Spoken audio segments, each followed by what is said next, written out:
ಒಂದು ಸುಂದರ ಹಸಿರು ಕಾಡಿನಲ್ಲಿ ಚಿನ್ನಿ ಎಂಬ ಚಿಕ್ಕ ಮೊಲ ಸಂತೋಷವಾಗಿ ಬದುಕುತ್ತಿತ್ತು. ಅದು ತುಂಬಾ ಕುತೂಹಲದಿಂದ ಕೂಡಿತ್ತು. ಒಂದು ದಿನ ಆಕಾಶ ಕತ್ತಲಾಗಿ ಮಳೆ ಹನಿಗಳು ನಿಧಾನವಾಗಿ ಬೀಳಲು ಆರಂಭವಾಯಿತು. ಚಿನ್ನಿ ಅದನ್ನು ನೋಡಿ ಖುಷಿಪಟ್ಟಿತು.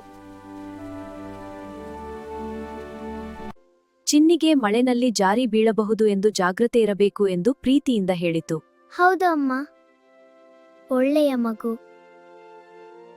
ಆದರೂ ಚಿನ್ನಿ ಮಳೆಯ ಹನಿಗಳ ಜೊತೆ ಆಟ ಆಡಲು ಹೊರಟಿತು ಮತ್ತು ಸಂತೋಷದಿಂದ ಹಾರಾಡಿತು.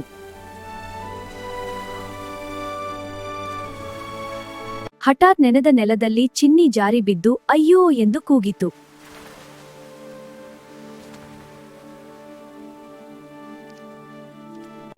ಅಷ್ಟರಲ್ಲಿ ಒಂದು ಚಿಕ್ಕ ಹಕ್ಕಿ ಹಾರಿ ಬಂದು ಚಿನ್ನಿಗೆ ಸಹಾಯ ಮಾಡಲು ಪ್ರಯತ್ನಿಸಿತು.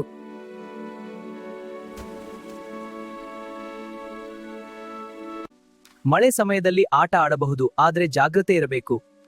ನೀನು ತುಂಬಾ ಎಚ್ಚರದಿಂದ ಇರಬೇಕು ಸ್ನೇಹಿತ. ಹೌದು, ನಾನು ಜಾಗ್ರತೆಯಿಂದ ಇರುತ್ತೇನೆ.